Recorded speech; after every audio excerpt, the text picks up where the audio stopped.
Village of Umachieze was quiet that evening, with the golden glow of the setting sun casting a warm light over the mud brick houses. In one of those houses, Angela sat on the veranda, watching the dusty path that led to her home. She was waiting for her son, Tony. He had promised to bring someone special to meet her today, and she already knew she wouldn't approve. No one was ever good enough for her sons. Her four sons were her life. Since her husband's death many years ago, she had raised them on her own, molding them into the men they had become. But what the villagers didn't know was how close her relationship with her son had grown over the years. It had started innocently enough, comforting them during the cold nights after their father's passing. But as the boys grew older, things changed. The bond between them became something far deeper, something forbidden. Every night, one or more of her sons would come to her room. They would lie beside her, their bodies pressed against hers, seeking warmth and comfort. Over time, it became routine, one that none of them questioned. It was their secret, one that bound them together in a way that was hard to explain. Angela had convinced herself that this was how she kept her family close, how she stopped them from leaving her for other women. She told herself it was love, a mother's love. Angela sighed as she thought of Tony. He was the quiet one, the one who always hesitated before speaking his mind. He had been nervous when he told her about Amarachi, the girl he wanted her to meet. But Angela already knew what would happen. Just like the others, Amarachi would fail her test. As the sun dipped below the horizon, Tony and the Amarachi appeared on the path. Angela's sharp eyes immediately took in every detail about the girl. The way she walked, the way she held herself. She was pretty, Angela admitted to herself, but looks meant nothing. It was strength and loyalty that mattered. Would this girl be strong enough to love Tony the way Angela did? Would she be able to hold on to him, or would she let him slip away from his family? Tony greeted his mother with a forced smile, his hand gripping Amarachi's tightly. "Mama, this is Amarachi," he said, his voice low and nervous. Amarachi's eyes lingered on their joined hands before she smiled, a smile that didn't reach her eyes. "Welcome, Amarachi," she said, her voice smooth. "Come inside, we'll eat together inside the house." Paul, Johnson, and Emmanuel were already seated around the wooden dining table. The three brothers exchanged glances as Tony and Amarachi entered. They knew their mother too well. This meeting wouldn't end well. None of them had ever been able to bring a woman home without facing mother's disapproval. Angela began serving the meal, her eyes never leaving Amarachi.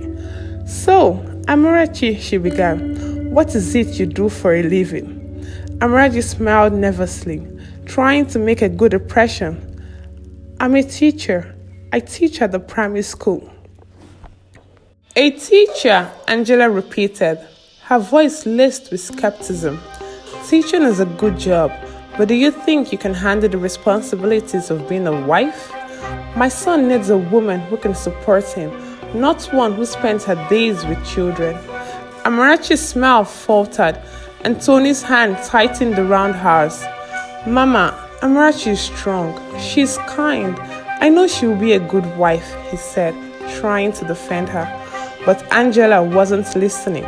Her eyes were cold, her mind already made up. Kindness is not enough. A man needs more than that. He needs someone who will be with him, who will make sure he stays close to his family. Her gaze shifted from Amarachi to Tony, and her meaning was clear. No woman would ever come between her and her sons. Amarachi looked down at her plate, her hands trembling tightly. She could feel the tension in the room, the unspoken bond between Tony and his mother. It was suffocating.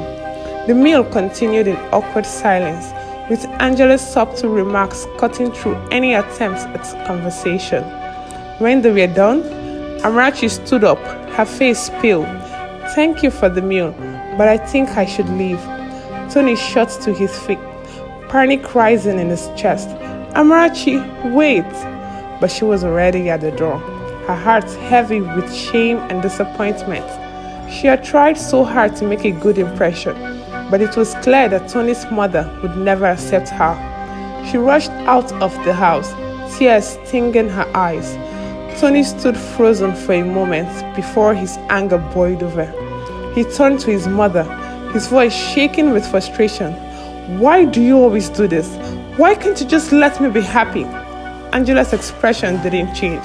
She stood up slowly, her hands folded in front of her. I'm protecting you, Tony. None of these girls are good enough for you.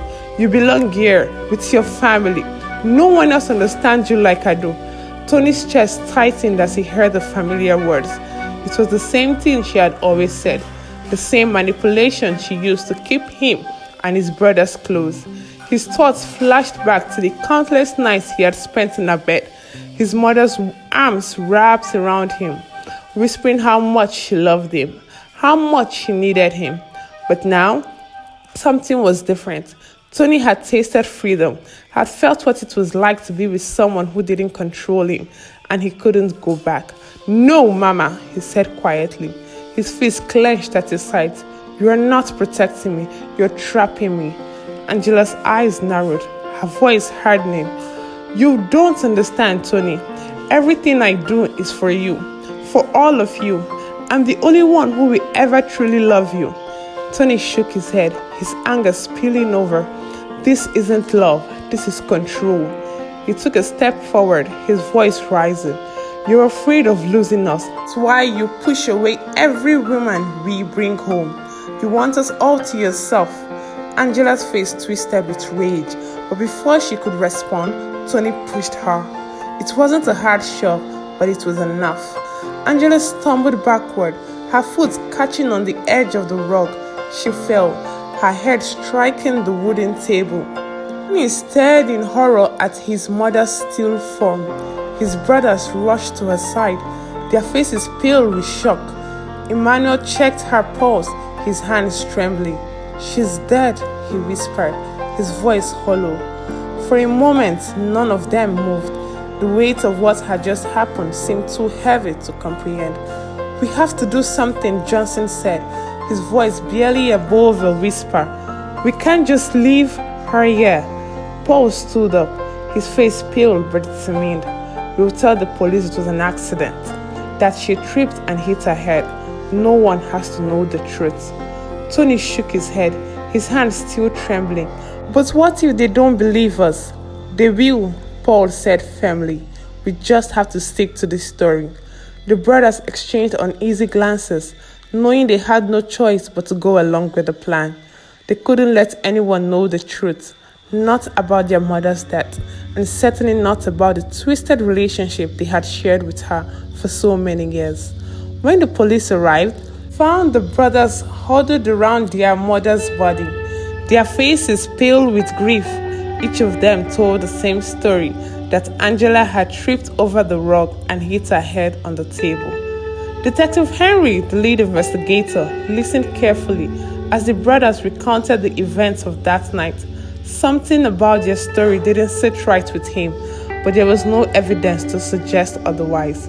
The house was clean, the scene undisturbed. Are you sure this is what happened? Henry asked. Tony, his eyes narrowing slightly. Tony nodded, his heart pounding in his chest.